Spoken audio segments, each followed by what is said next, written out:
When Röntgen discovered X-rays nearly a century ago, their use was envisaged as purely beneficial to mankind. But the harmful effects of these ionizing radiations on those who worked with them soon became apparent. Some injured their hands, some contracted cancer, many died early. Measures were soon taken to protect these early radiation workers and their patients. By 1928, the forerunner of the present International Commission on Radiological Protection had been formed.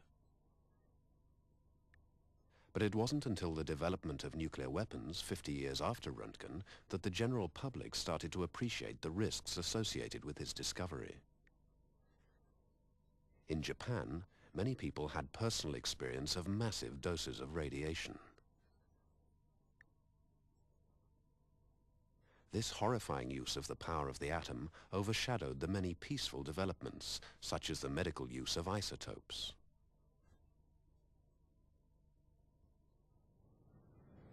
The pioneers of nuclear power were filled with enthusiasm for its potential benefits to mankind, with its promise of cheap energy from vast fuel reserves. It is with pride that I now open Calder Hall, Britain's first atomic power station. But atomic or nuclear power was inevitably linked in the public mind with nuclear weapons. Could a power station explode, just like an atomic bomb does? In fact, it can't. Many countries in Europe turn to nuclear power as an answer to their energy shortages. This map shows the number of nuclear power stations in member states of the European Community in 1988. But people still distrust and fear nuclear power.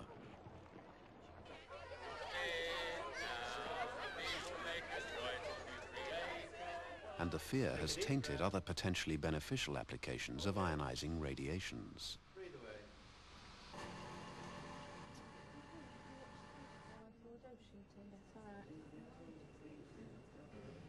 These radiations, after all, can't be seen or smelt or touched.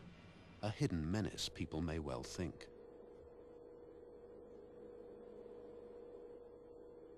But the same is true for radiations from natural sources, to which man has always been exposed. These radiations and their effects are exactly the same as those from man-made sources. This program considers three factors: what ionizing radiation is, the harm it can cause, and the risks connected with it compared with the risks encountered in everyday work and leisure. So first of all, what is ionizing radiation? This lump of pitchblende ore emits 3 of the 5 types of radiation we'll be concerned with. The alpha rays which are being detected here are streams of positively charged particles emitted by some radioactive substances. They are very easily stopped.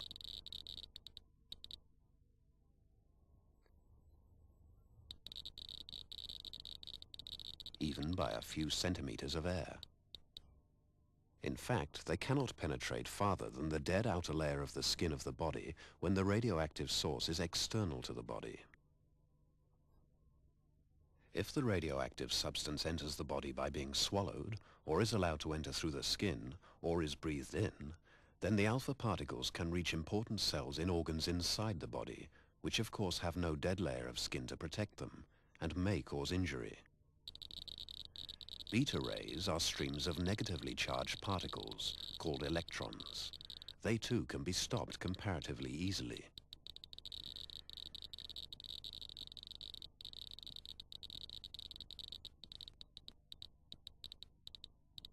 They cannot reach internal organs unless the radioactive source has entered the body. Gamma rays from radioactive materials are pure energy similar to light and radio waves.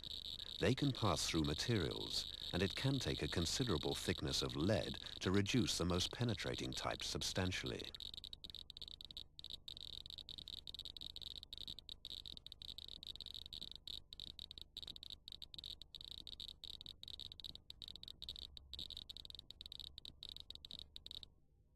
They can reach internal organs in the body, and some even pass right through the body.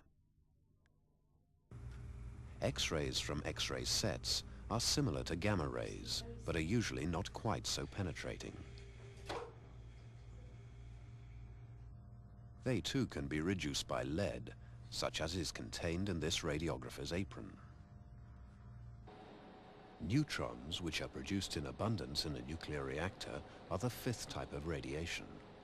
They are particles without any electrical charge. They may need concrete many meters thick to contain them. They also are quite penetrating and can reach internal organs as well as pass right through the body. What happens when this ionizing radiation interacts with our bodies? Water molecules comprising 2 hydrogen atoms and an oxygen atom make up 70% of our bodies. Some of the energy of the radiation is given up to these molecules by a process called ionization.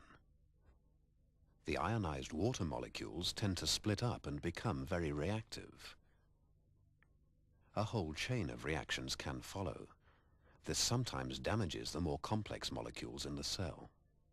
The most important of these are the DNA molecules. These long molecular chains carry the genetic code for the cell.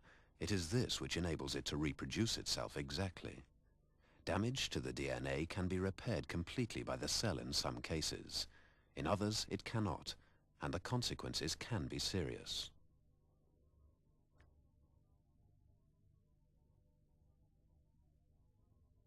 Through the microscope, a normal chromosome looks like these, X-shaped.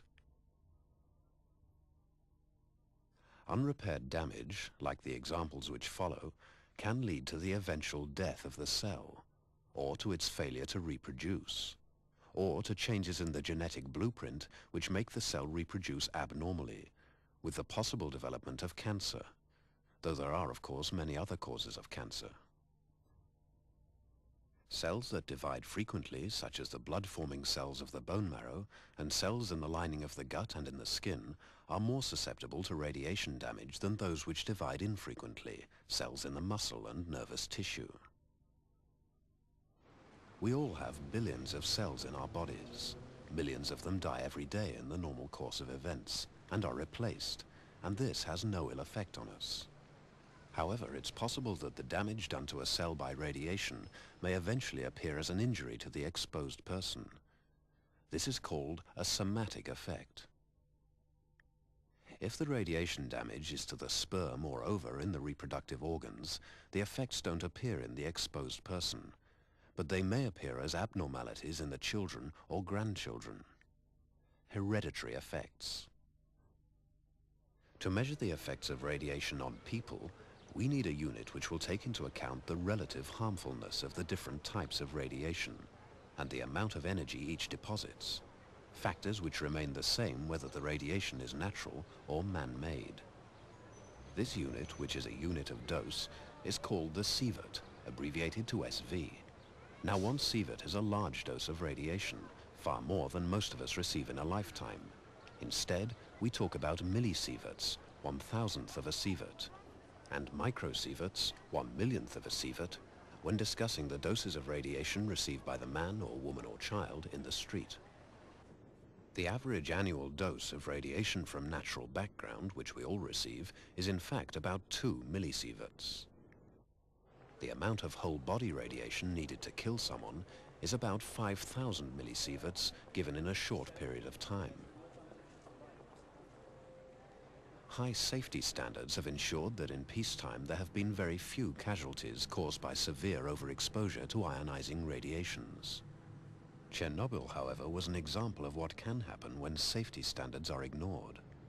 When this Russian nuclear power station went out of control, some of the emergency workers received doses in excess of 5,000 millisieverts. These cause lethal damage to their bone marrow. To save some of the patients, doctors tried bone marrow transplants to replace the damaged blood-forming cells. They were unsuccessful. Severe doses of radiation are certain to have effects on the individuals who are irradiated. These certain effects are known as non-stochastic effects. The higher the dose, the more serious the effects. Let's take the skin as an example. A dose of around 60 sieverts to the skin will cause a severe radiation burn. The skin won't recover from this. A dose of around 5 sieverts to the scalp will cause temporary hair loss. A dose of around 4 sieverts will cause nothing worse than reddening of the skin after about 3 weeks. This will soon return to normal. But there is a threshold below which there are no early effects. So the ICRP, the recognized scientific advisory body, has recommended limits for workers whose job exposes them to radiation. These have been taken up in European Community legislation and implemented in legislation from member states. The threshold for skin damage is about 3 sieverts received in a matter of minutes. The dose limit is set at 0.5 sieverts per year. It must be stressed that this is an occupational dose limit for the skin. Paradoxically, the biologically harmful effects of large doses of radiation can be used deliberately to kill not healthy cells, but cancerous ones.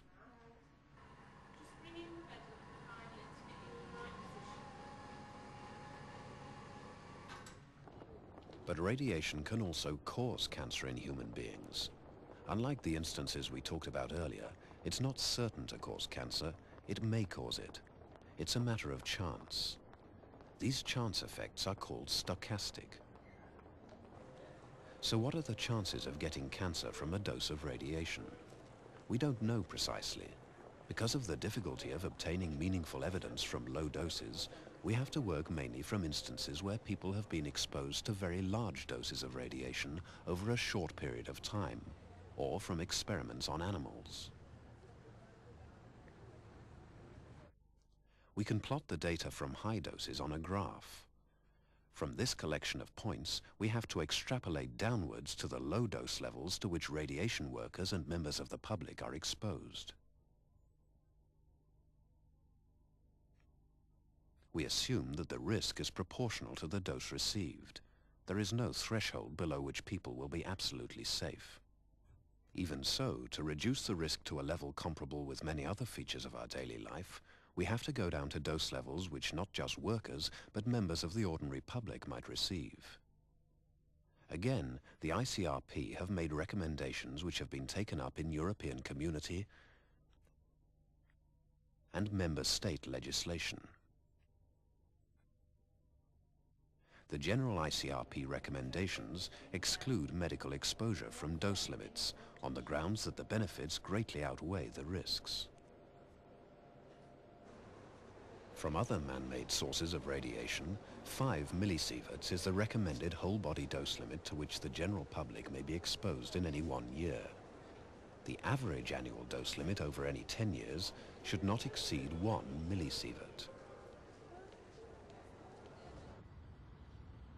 The current official estimate of the International Commission on Radiological Protection is that the extra risk of a person dying after receiving a dose of 1 millisievert to the whole body is 1 chance in 80,000. There's no conclusive evidence that radiation produces hereditary effects in humans. Theoretically, the risk of serious effects in the first 2 generations after an exposure of 1 millisievert is 1 in 250,000. If we put these 2 figures together, the total risk, the risk of eventually dying and the risk of passing on hereditary defects, for a 1 millisievert exposure is 1 in 60,000. The natural background radiation to which we are all inevitably exposed gives each of us a dose of about 2 millisieverts per year. This gives a combined risk of 1 in 30,000. From man-made radiation, we receive on average about 0.3 millisieverts per year. This gives rise to a combined average risk of 1 in 200,000. However, almost all of this is from medical applications, which have corresponding benefits. This table shows risks of death per year. Most things we do carry a risk. Some carry very great risks.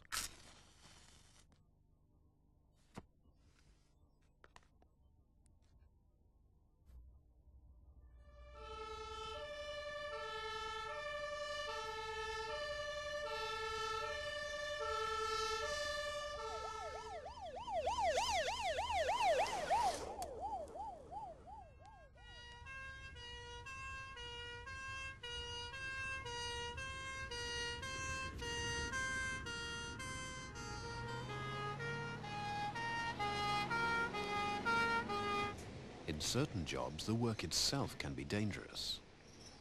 This table of occupational risks per year shows that the risk of dying ranges widely.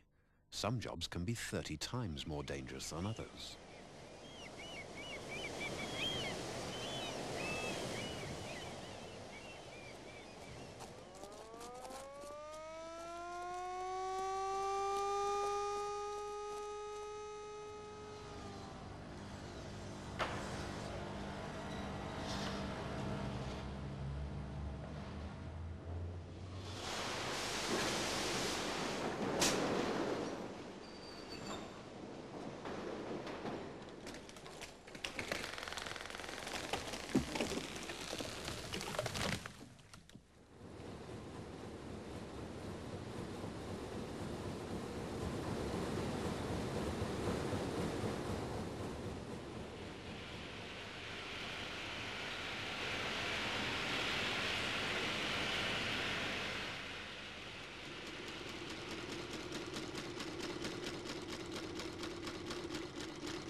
We've seen that the average risk of death per year from accidents at work is 1 in 43,500.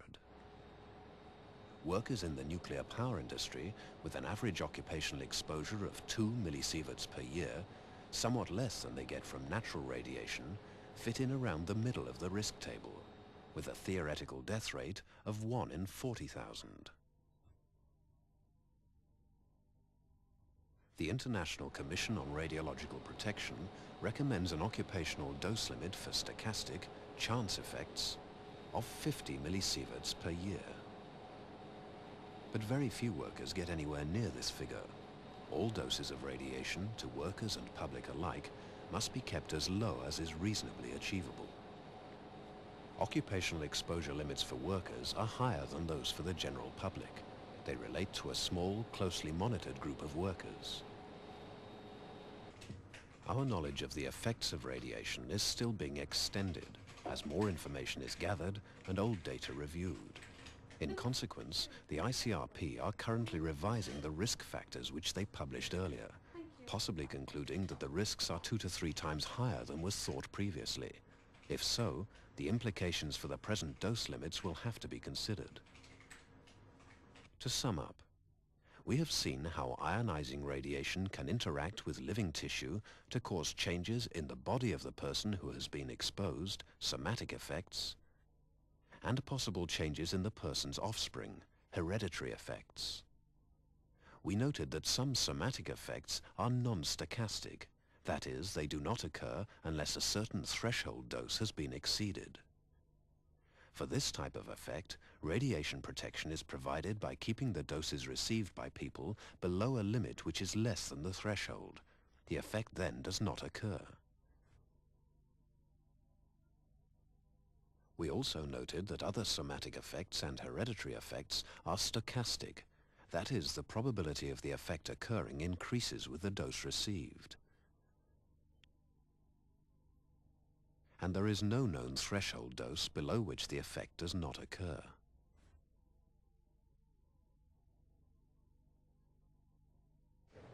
For this type of effect, radiation protection recommendations for both workers and the public are aimed at keeping the radiation exposures, and hence the risks, to an acceptably low level per year, in particular when compared with the risks experienced in other non-radiation employments and in everyday life.